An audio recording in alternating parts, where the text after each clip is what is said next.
इस आदमी को अपनी बीवी की गाड़ी में किसी आदमी की अंडरवेयर मिलती है। हर रात उसके गले पर किसी और आदमी के प्यार का निशान होता है या फिर उसके बॉयफ्रेंड के साथ अश्लील मैसेज मिलते हैं। फिर भी वो ऐसे दिखाता है जैसे कुछ हुआ ही ना हो। लेकिन एक दिन वो अपना नाम बदलने का तय करता है और अपनी सारी पर्सनल इन्फॉर्मेशन मिटा देता है। तभी उसकी बीवी का मतलबी बॉयफ्रेंड उससे एक घटिया फोटो भेजता है जिसमें उसने उसकी जैसी अंगूठी पहनी होती है। उसकी बीवी जो 10,000 करोड़ की मालकिन है, एक इंटरव्यू में बताती है कि उनकी शादी की रिंग सबसे अलग है और उसने वो स्पेशली अपने पति के लिए बनवाई थी, पर उसने वैसे ही सेम रिंग अपने बॉयफ्रेंड को भी दे दी।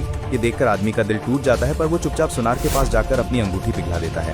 फिर अपना टूटा हुआ दिल लेकर वो घर लौटता है जहाँ उसकी बीवी देर रात घर आती है। उसके खूबसूरत चेहरे और हाथ के फूलों से ज्यादा उसके गले के निशान उसके पति को चुभ रहे होते हैं। ये देख आदमी बस इतना कहता है, मैं थक गया, सोना चाहता हूँ। पर जैसे ही उसकी बीवी उसका हाथ पकड़ती है, वो देखती है उसने दी हुई रिंग अब उसके पति के हाथ में नहीं। इसलिए वो अगली सुबह कुछ ऐसा करता है जिसके बारे में उसकी बीवी कभी सोच भी नहीं सकती। मैंने अपने सारे पुराने कपड़े गेट के पास रख दिए हैं, उन सबको डोनेट कर देना।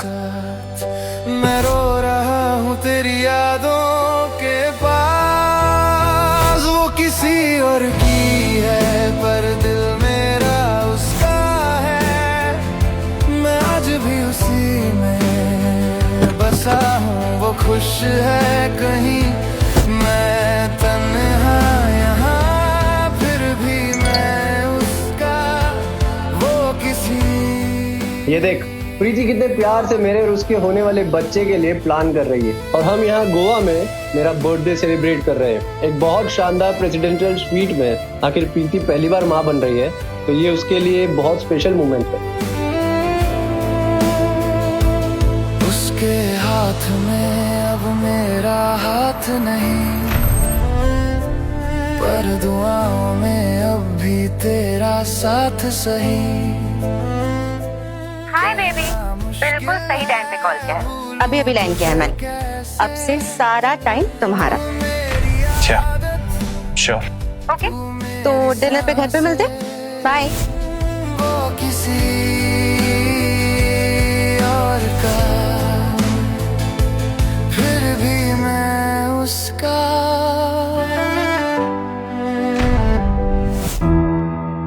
चलो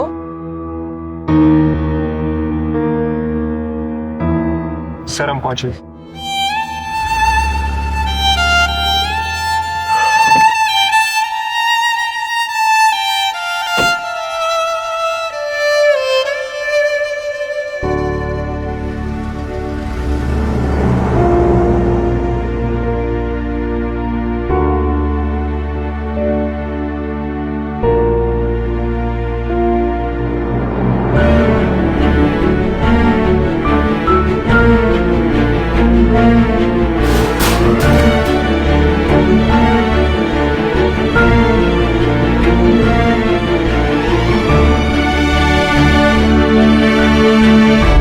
प्रीति, जब भी तुम मेरे साथ होती है ना, पता नहीं है दिन इतनी जल्दी क्यों बीत जाता है। क्यों ना हम लोगों को एक और ट्रिप प्लान करना चाहिए जल्दी। देखो, अगर आयुष को हम दोनों के बारे में कुछ भी पता चला ना, तो याद रखना, मुझसे बुरा कोई नहीं होगा। समझ गया, पिछले 100 बार की तरह इस बार भी समझ गया। बार बार बोलने की जरूरत नहीं है। ओके, अब मुंह मत लटकाओ। अब बुरा लगा तो क्या कर सकता हूँ। आई नो तुम्हारा मूड कैसे ठीक करना। तुम्हें वो स्नीकर्स चाहिए था ना, चलो मैं तुम्हें दिलवाती हूँ। स्नीकर्स तो नहीं, पर तुम मेरा मूड जरूर ठीक कर सकती हो। क्यों ना घर जाने से पहले एक बार ऑफिस चलें, एक राउंड कर लेते हैं।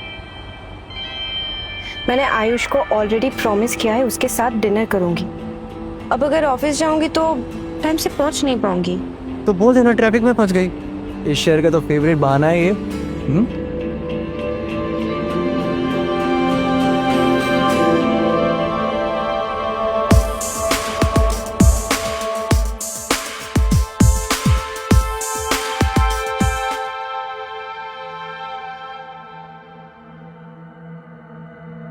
number you have called is currently switched off. Please try again later. Thank you. Switch off? ऐसा कैसे हो सकता है? आयुष का फोन तो कभी स्विच ऑफ नहीं रहता है। तुम इतना क्यों घबरा रही हो? आयुष की फोन की बैटरी डेड हो गई होगी। तुम ये कॉफी पियो और रिलैक्स करो। वैसे ये कॉफी मैंने अपने हाथों से बनाई है तुम्हारे लिए। क्या हुआ? पता नहीं, मुझे ना कुछ ऑफ सा लग रहा है। ऐसा लग रहा है जैसे कुछ बुरा होने वाला हो। एनीवे, मुझे ये नहीं चाहिए। तुम मेरे लिए ग्रीन टी ले आओ। कुछ नया ट्राई करने का मूड हो रहा है क्या? अंकित अभी नहीं, प्लीज। मुझे ना तुम्हारी ये सब बातें सुनने का मूड बिल्कुल नहीं है। तुम बिना वजह स्ट्रेस ले रही हो। वो अपने घर पे होगा और तुम उसके चक्कर में अपना मूड क्यों खराब कर रही हो? जितना बोला है उतना करो। एक ही बात बार बार नहीं बोल सकती मैं। ओके।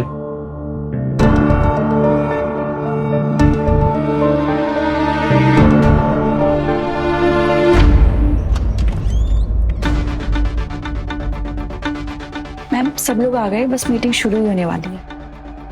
आयुष अभी भी घर पे वेट कर रहा होगा और उसका फोन भी नहीं लग रहा है। मीटिंग कितने बजे है? 4:30। ओके, मैं 1 घंटे में आ जाऊंगी। अगर लेट हो गया तो एजेंडा मीटिंग स्टार्ट कर देना। ओके? मेरे होते हुए तुम्हें और किसी मर्द की क्या जरूरत है, और वो भी इस आयुष टोमो की। अंकित, औकात में रह के बात करो। तुम्हें पता है ना वो मेरा हस्बैंड है। तुम्हें हूं ना तुम्हारे लिए स्वीटहार्ट। और वैसे भी तुम्हें कोई छुए मुझे पसंद नहीं आता। मैंने तुम्हें हमेशा से कहा तुम उसकी जगह कभी नहीं ले सकते हो, और ये बात तुम जितनी जल्दी समझ जाओ तुम्हारे लिए उतना बेहतर है।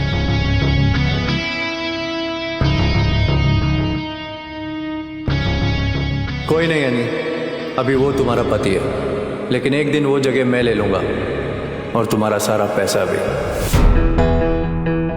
Ayush, baby I am home.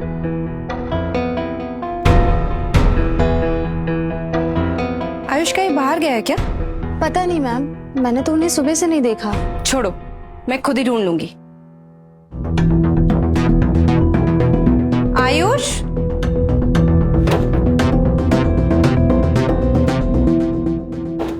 कहाँ चला गया?